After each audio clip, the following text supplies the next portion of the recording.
They've only gone and released another Street Fighter, haven't they? I will remember the time when everyone was wondering when on earth the third game was going to come out, and now in 2023 there's 6 of them. Jokes aside, this new SF seems to have got a pretty good reception, better than the last one anyhow. I've barely scratched the surface with it, but so far it's very enjoyable. A game that doesn't just fulfil that classic need for dragon punching, hurricane kicking and fireballing, but it feels wholly fresh too, like the series still has so much that's entirely new to offer 36 years after the original came out. Street Fighter has been a part of my whole gaming life, on and off, and I do love playing the games and learning about them. But I do feel that for all the glorious retrospectives that there have been on the series, one major part of its history does get ignored a little, or glossed over somewhat. And weirdly, that part's the beginning, the original game from 1987. I think the commonly received internet narrative when it comes to the original Street Fighter is that Capcom released a fighting game in 1987 where you played as a guy named Ryu, not many people liked it, and the game flopped, but Capcom revived it in 1991 and changed the whole course of arcade and gaming history with its sequel. For various reasons, possibly because in many ways it has not aged well, especially when compared to said sequel, people don't want to talk a whole lot about Street Fighter. I've probably been a little guilty of pushing this narrative sometimes, especially if I'm looking at some really ropey old computer port of the arcade. Some looks at the series, such as Oliver Harper's new Here Comes a New Challenger documentary, are a bit more even-handed with it, and Polygon do have a very good retrospective dedicated to the original's creation. But I don't know, over the years, and having had cause to learn more about it, I think that the original actually does deserve to be given a good few roses. Yes, it's hardly the experience that Street Fighter 2 is, there was still a ways to go before it got there, but perhaps not as long as you might think. There is no way whatsoever that Street Fighter 2 would have existed without the original. The foundations and elements are there, they just needed eking out a bit more. And it was absolutely not a flop. For 1987, this game was a big step forward for the still nascent fighting game genre, and it sold accordingly.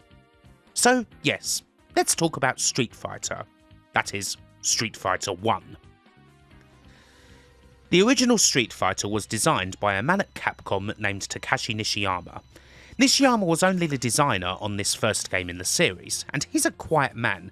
He's not interviewed as much as SF2's producer, Yoshiki Okamoto, although there is a great video from 2022 where the two legends are in conversation with each other, talking about their achievements.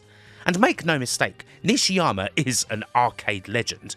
He worked on several ridiculously influential games, not just this one.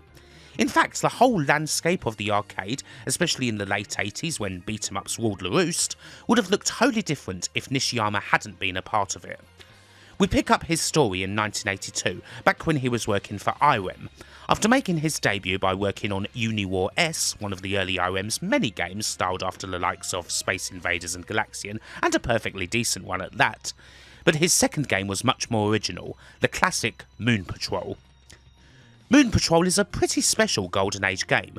It's not the first game to feature a form of parallax scrolling, but the game's effects are much more complicated and prettier than what you'd find in an earlier title like, say, Jump Bug. It's also one of the earliest games to place more emphasis on a journey from beginning to end in the arcade, or in this case point A to point Z, as opposed to being purely about scoring.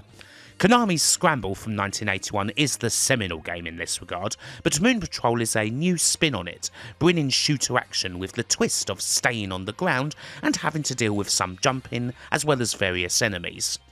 Moon Patrol was IREM's first successful, truly original title, and it would also provide the foundations for Nishiyama's next highly successful and influential game, which would come 2 years later.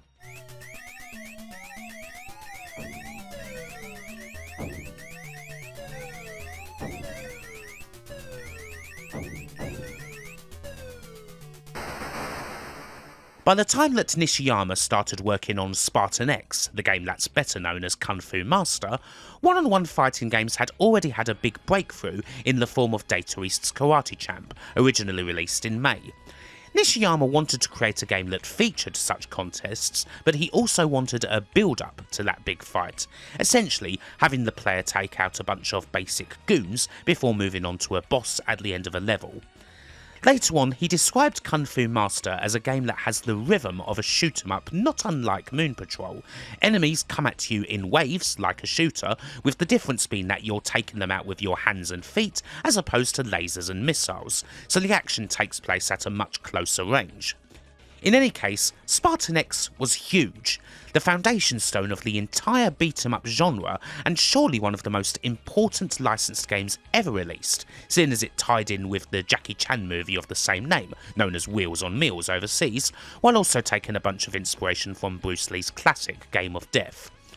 Along with basically creating the beat-em-up genre, Kung Fu Master, as it was known in the West, was a huge hit, an arcade mainstay for years, a game considered so important by Nintendo that they handled the port of it to the Famicom themselves, and a title that quickly spawned an entire legion of imitators. Nishiyama didn't stay at IOM much longer to bask in the game's glory, however. Even before Kung Fu Master had made its arcade debut, he'd left the company to join old IOM boss Kenzo Sugimoto at his new outfit, Capcom.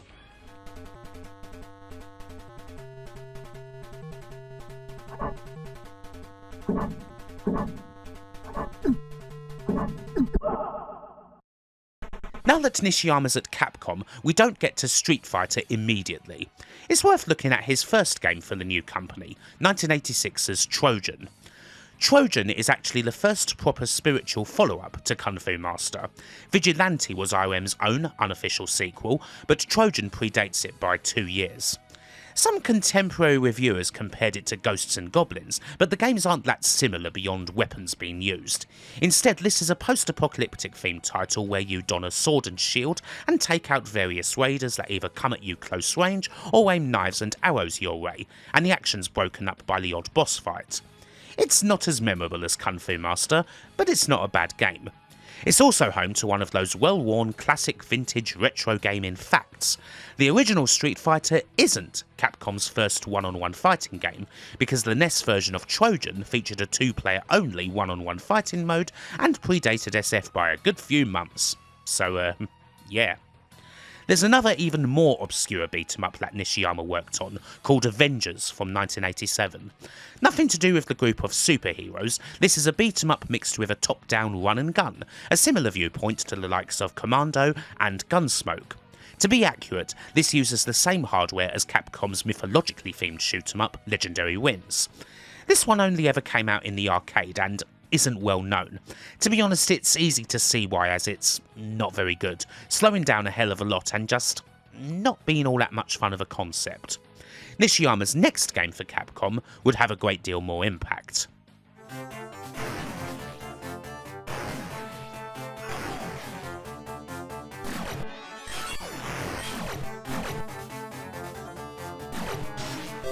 Nishiyama's inspiration for the original Street Fighter was, similarly to the last 2 games he'd produced, expanding further on the Kung Fu Master concept. We've had Kung Fu Master with weapons, which still worked quite well, and we've had Kung Fu Master from a top-down perspective, which didn't particularly work. The original inspiration came, according to Nishiyama, during a very dull work meeting. He so happened to be sitting at the back with Yoshiki Okamoto and Takuro Fujiwara, he of Ghosts and Goblins and Commando fame, and he started jotting down ideas on the back of a paper bag. Suddenly, the concept started to come to the fore. If you were to elevator pitch it, it would be Kung Fu Master, but it's just the boss fights. Although Okamoto, a man who'd come to Capcom from Konami in 1984 already with Time Pilot and Gyrus under his belt, only had minor involvement in the making of the original game, he was very much approving of the idea. In their later conversation, the pair say that Okamoto basically told Nishiyama, "If you don't make this, I will." For now, Nishiyama's design concept would see him paired up with the man who'd end up being his most frequent collaborator, Hiroshi Matsumoto, who, as planner, worked on expanding it all into a full game. For this project, Nishiyama wanted to really focus on the game having a depth to its characters and a story of sorts that felt quite cinematic. Kung Fu Master had its own little story of Thomas rescuing Sylvia by climbing the floors of the Devil's Temple, which, although simple, was still a little bit novel for the time it was released in, when any story at all in an arcade game wasn't common.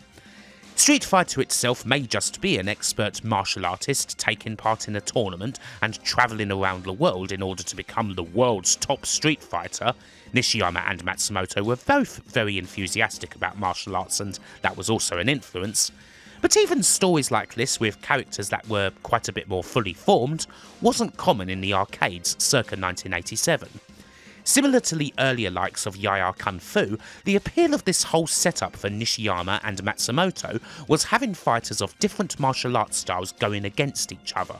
Whereas Karate Champ had no difference at all, and Yaya Kung Fu featured the use of weapons, Street Fighter would try to emulate several different forms of combat. So just who are these characters? The original Street Fighter features a total of 12 fighters, although only 2 of them are playable. The 2 playable ones are, of course, Ryu and Ken. Both of them are young practitioners of Shotokan karate, and they wish to prove their strength. The Ryu and Ken relationship in this game is a bit different to the norm. Whereas usually they're a tag team and very much friends, the original presents them as training partners turned fierce rivals. To this end, Ken can only be controlled by a second human player. He can come in, even during the middle of another match, and make his challenge to Ryu. However, if Ken defeats Ryu, the rest of the single player mode can be played through as him. Gameplay wise, the two are basically identical with the same normal attacks and special moves, but we'll get to that soon enough. Of course, only having 2 playable characters is a significantly smaller amount than any other game in the series. Nishiyama and Matsumoto did want to have more than 2 characters be playable, but unfortunately time and limitations were against them. As for the other characters you face, the duos of fighters who wait for you in Japan, the US, China, England and Thailand, well, you will probably know a few of those too. Jen, Birdie, Eagle, Adon and of course Sagat would all appear again as playable characters as the series went on, with final boss Sagat appearing as soon as the next game, and the rest all coming back intermittently from the Alpha Zero series onwards. Indeed, a lot of these characters do have their signature moves in the original game, even if they might look a bit cruder. Sagat of course has his devastating Tiger Shot and Tiger Knee, Birdie's got the Ball Charge, and Eagle uses the Manchester Black. To be honest, although he's only the second to last character, Adon's Jaguar Kick is perhaps the deadliest move in the game. If he hits you with that, he kind of has a tendency to throw it again and again until you're knocked out in 2 seconds flat. Then you've got the other characters who only appeared in this game, although mostly they've made cameos in other titles and have been given a proper fit into the whole canon. Rogue Kenpo instructor Retsu is now a friend of both Guken and Dulcims, and even makes an appearance in the most recent game. He's in Street Fighter VI's World Tour mode. Geki, the ninja, would take the form of a whole clan and be a part of Ibuki's backstory. Lee is the uncle of Street Fighter III's Yun and Yan, and Mike, an angry boxer, makes an appearance in one of Balrog's Street Fighter V endings. Of all the characters, Joe, an American kickboxer, is the only one who's kind of hardly featured anywhere else, only alluded to here and there, although he was heavily based on real-life kickboxer Benny the Jet Urquidez, an American who found a lot of success in Japan. To tie this whole thing together, the real Urquidez worked on the Street Fighter movie, handling training and fight choreography, as well as having a small cameo. Generally speaking, most of your opponents would fall under the category of being bad guys. Joe's an outlaw, Mike once killed a guy in the ring, Jen's an old assassin and so on, although there's the odd little bit of colour such as Eagle, a bodyguard, being rivals with Sagat. It's only little tidbits, but it's nice to have.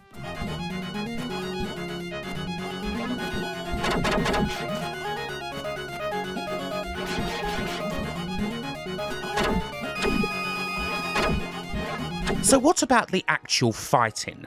Before we get to the control system where, yes, there's a lot to unpack, Street Fighter's concept of fighting differed greatly from the norm established by games like Karate Champ, Yaya Kung Fu, Great Swordsman and so on. While all 3 of those titles are different in how they control and how they move, they feature a core of high, medium and low attacks. Yaya Kung Fu is a slight change up of the formula due to it having an energy bar as opposed to single hit fights, but there isn't much difference between the damage that Oolong's attacks do. Street Fighter instead opts for a new system of light, medium and heavy attacks, or to use the proper fighting game terminology, weak, medium and fierce. This new approach factored into how the game would actually be played, but it also added a few new elements. There was a bit more risk and timing involved now, with a strong attack taking more time to be thrown, but paying off with much greater damage. While the original doesn't feature combos in the sense that SF2 has them, weaker attacks may not take off much health, but they can be thrown a lot quicker.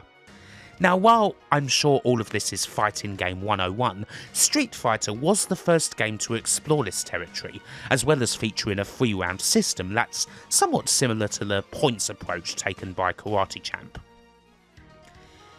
It was also the first fighter to really introduce special moves, which was freed up by moving away from the more traditional hold a direction, press a button control scheme.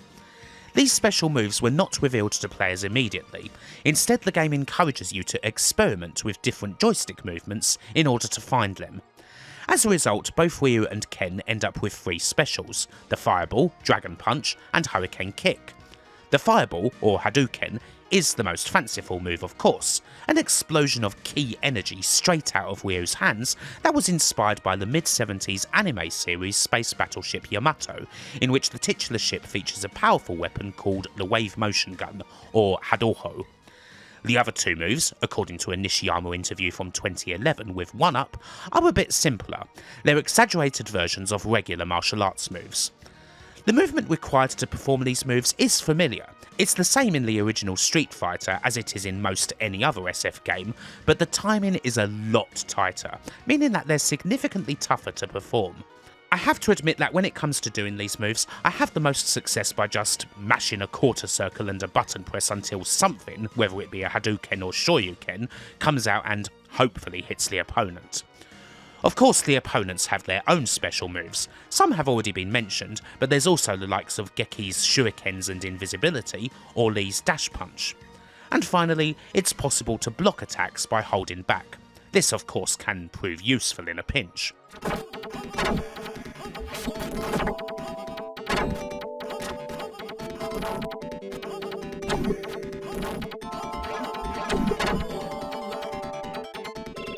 Another place where the original Street Fighter differs a lot from what came before is in the graphical department, which again ties back into wanting to give the game and its characters more depth.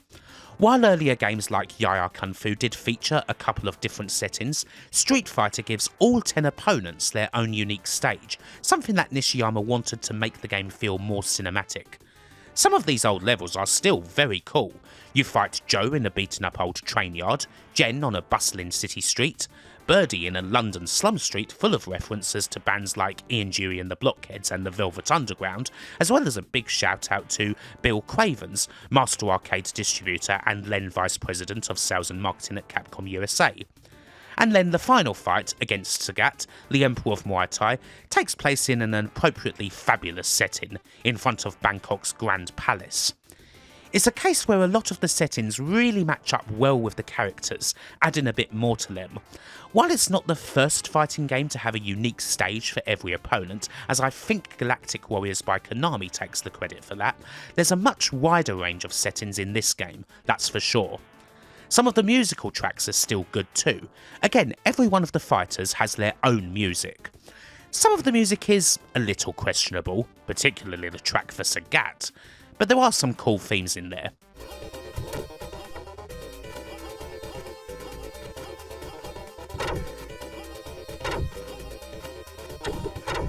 The sound effects are quite wild. There is a suitably clangy thump when it comes to hits, and there are quite a lot of speech samples. And they are memorable even if they're not exactly the highest quality speech samples ever, put mildly.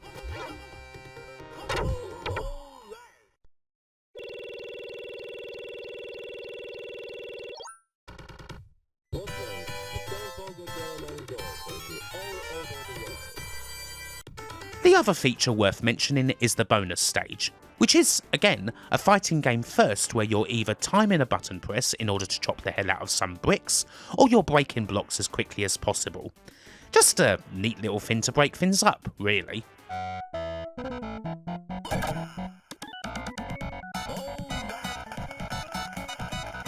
So there's the various elements of the game itself.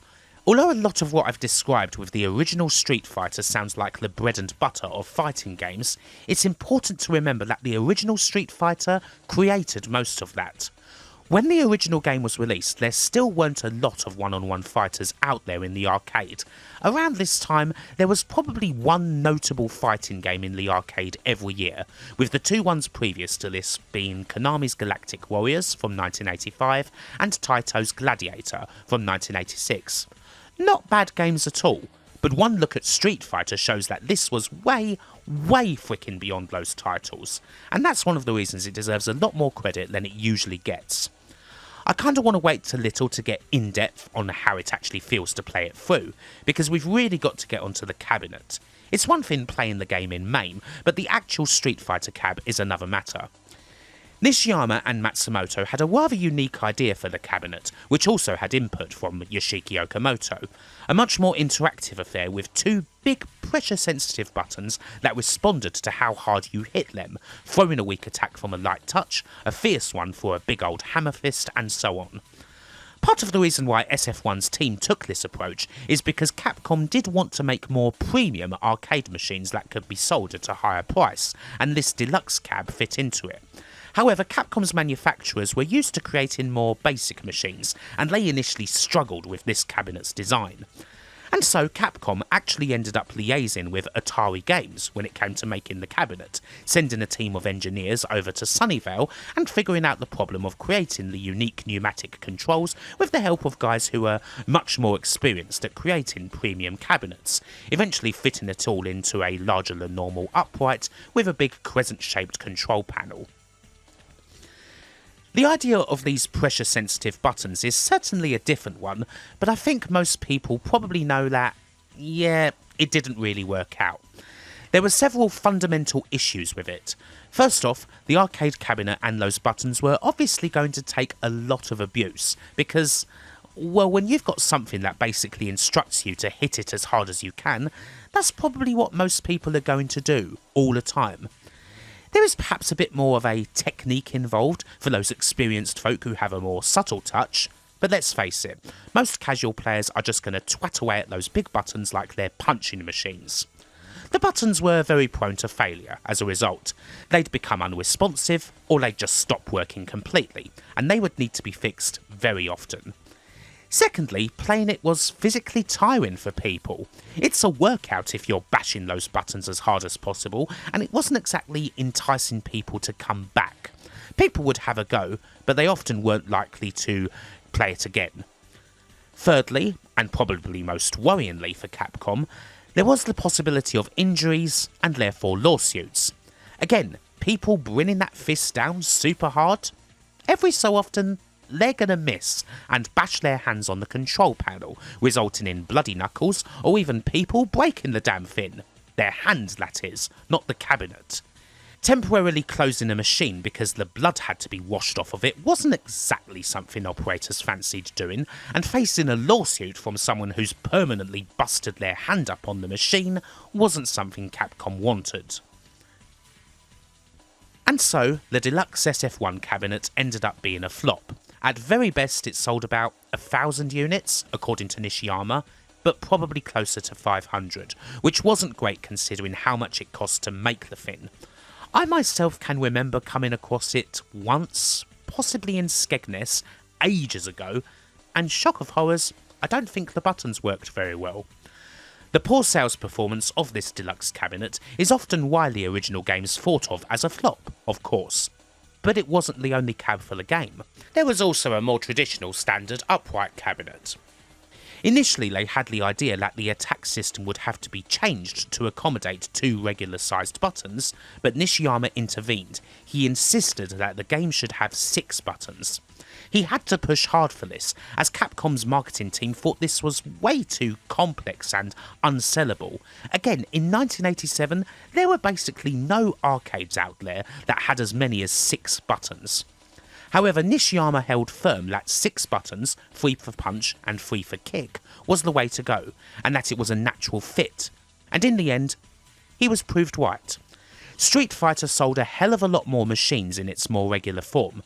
The Deluxe may have flopped, and Capcom kind of abandoned any thought of going into Sega and Namco's Deluxe cab domains after that, but the standard upright was a decent sized hit, probably selling around about 10 to 15,000 units, a perfectly good number for an arcade game in 1987, and one that pleased the company's bosses.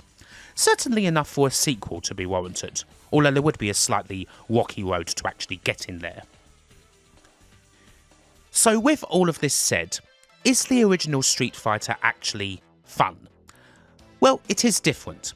Certainly it's not the easiest thing to get into nowadays, especially if, you've played its sequel before, like most people surely have.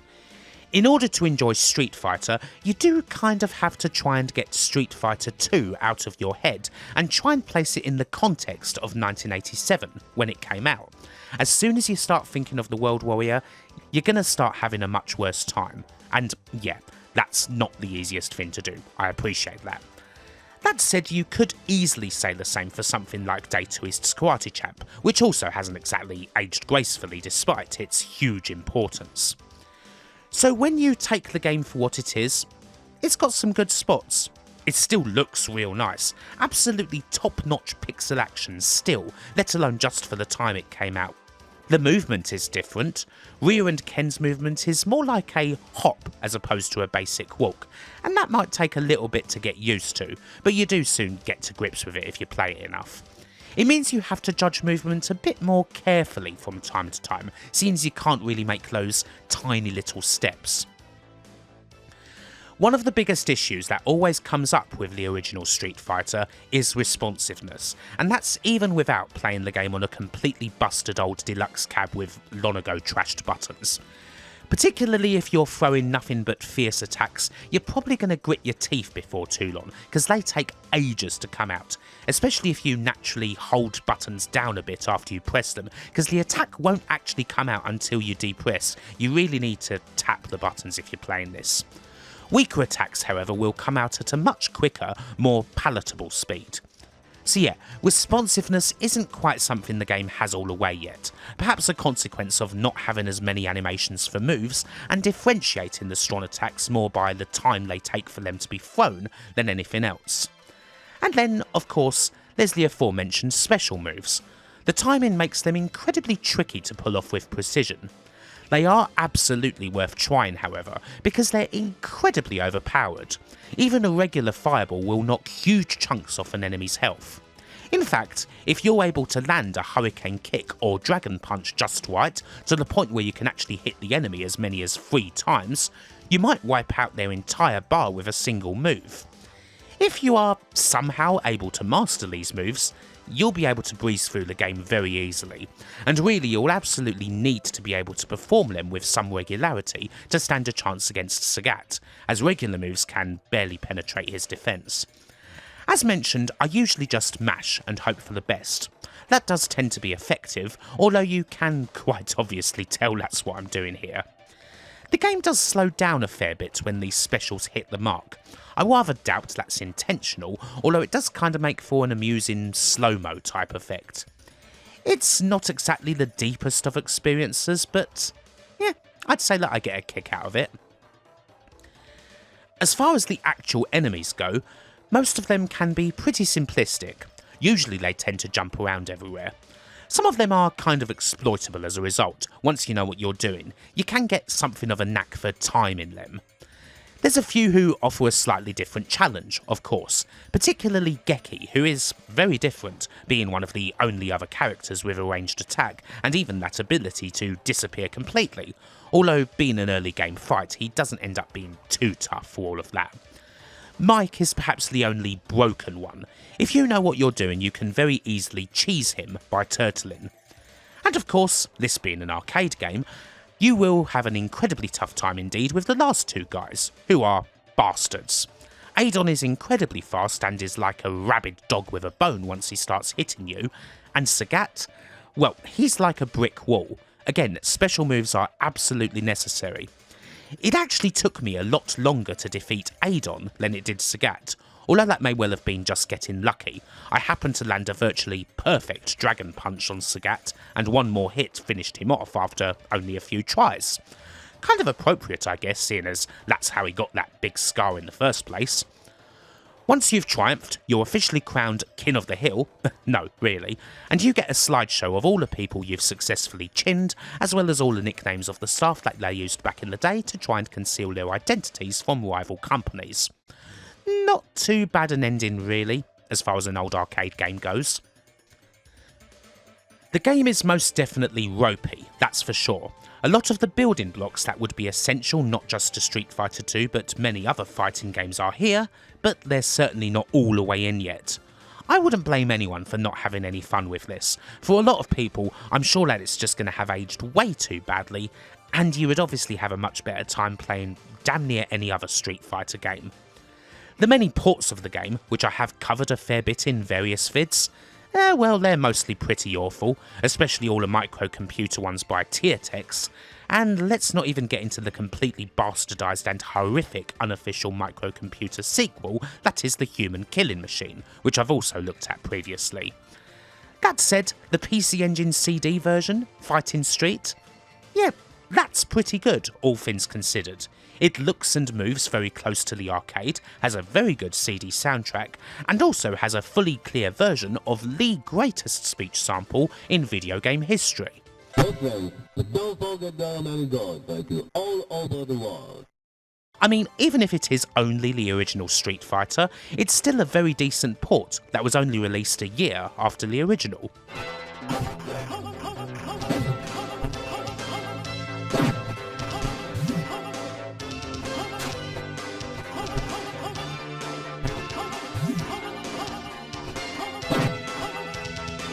The game does also have a strong legacy, even beyond the fighting game genre. When beat-em-ups became a huge deal not too long after the release of this title, a lot of the folks behind those big games took a look at this one for inspiration. The team behind Golden Axe cited the size of the characters and moves as an influence, and let's not forget that Final Fight was helmed by Yoshiki Okamoto, who did have a bit of a hand in this game, even if he's more famous for what came afterwards. One wonders if, in another world, he, Nishiyama and Matsumoto would have all ended up working on the next Street Fighter game, considering how much he loved that initial idea. But that didn't end up happening. The performance of Street Fighter's 6-button version meant that there was interest in a sequel right from the off, even if it did end up taking 4 years for said sequel to actually happen. This sequel was soon assigned to Yoshiki Okamoto and his team, including Akira Akiman Yasuda, soon after they'd finished work on 1988's Forgotten Worlds, the first CP system game. However, according to Yasuda, a worldwide shortage of 1MB ROM chips, due to them all being used by Nintendo for the NES, put a bit of a stopgap on making the sequel for the time being, and the team set to work on the game that would be Final Fight. It is fairly well known that Final Fight was known as Street Fighter 89 through most of its development, and even advertised as such at trade shows until people complained that the game wasn't anything like Street Fighter. But eventually, it got its new name, was a whopper of a hit, and the Final Fight line is now itself a part of SF's universe, from the inclusion of plenty of the game's characters in the Alpha series and beyond, to the use of Metro City as a hub world in Street Fighter 6.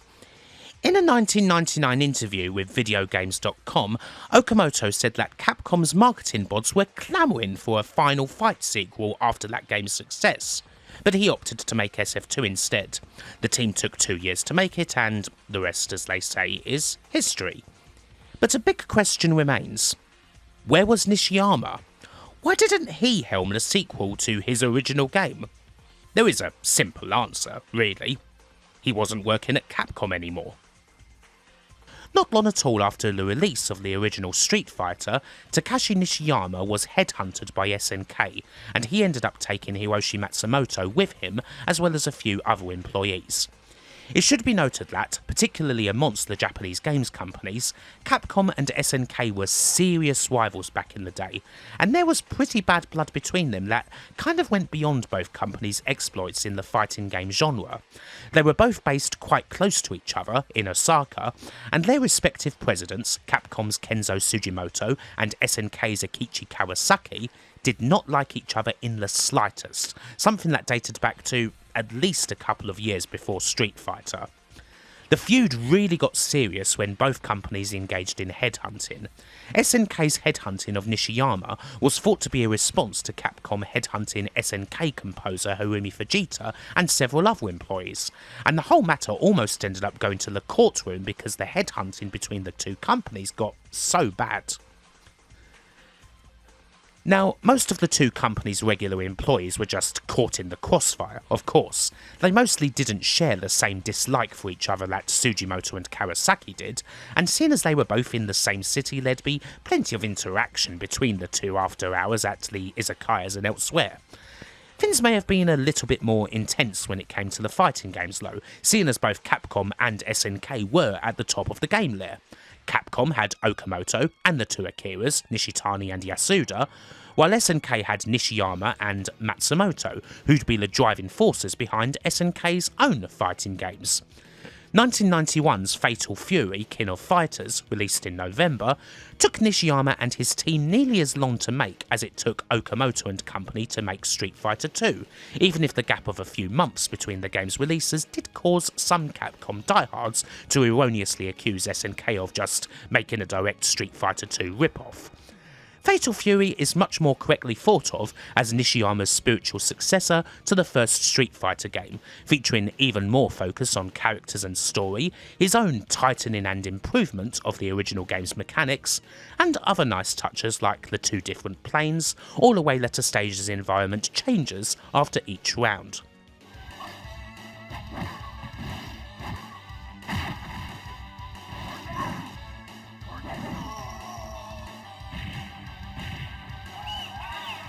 Of course, the case for Art of Fighting being a Street Fighter ripoff could be seen as having more legs. A lot of people will happily point to a main character named Ryo Sakazaki who practices karate, wears a gi, and shoots fireballs. A lot of Capcom and SNK games, particularly in the 90s, would feature references to each other, usually categorised as inside jokes, the sort of thing you wouldn't get at all unless you actually worked for the companies in question. Ryo is certainly one of the more high-profile examples, and he did kind of inspire the creation of Street Fighter's joke character, Dan Hibiki, but even then the case of Art of Fighting isn't entirely straightforward. It's Hiroshi Matsumoto's game, after all, and in truth the actual fighting is, well, pretty bloody different from Street Fighter, what with having less buttons, the spirit meter, the really fancy scaling and all of that, as well as even more emphasis on building a story out of all the fights. Somewhere in the midst of all of this, Nishiyama and Okamoto, once close friends at Capcom, did perhaps fall out a little bit as the pair jostled for position to see who would be crowned the king of fighting games, but they would largely patch up their differences by the time that the two companies joined forces at the end of the millennium for the Capcom vs SNK series, and nowadays they're back to being good friends again, with careers that seemed to mirror each other an awful lot. From being amongst the most influential fighting game creators, even to leaving their parent companies to create their own ones, such as Nishiyama's Dimps and Okamoto's Game Republic, at around the same time. The rift between the two presidents perhaps never quite patched up, although they weren't exactly going to let that affect the possibility of making some cash when the idea of Capcom vs SNK was originally mooted.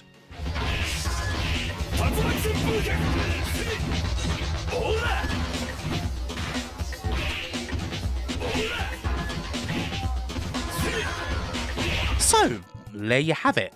We ended up going a fair bit past the original Street Fighter, but I thought that important just to wrap up the story, what with the creators of the original going on to be part of one of the series' greatest rivals, particularly when it came to the Japanese market.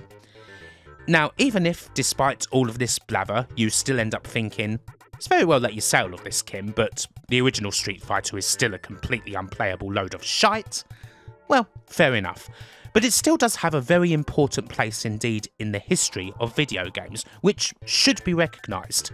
Even if its sequel would outshine it in every possible way, a world of gaming without the original Street Fighter, even with its clanging sound effects, Brian Butterfield-esque voice samples, perpetually broken big buttons, and comically overpowered specials, would be a significantly lesser one. Bye for now.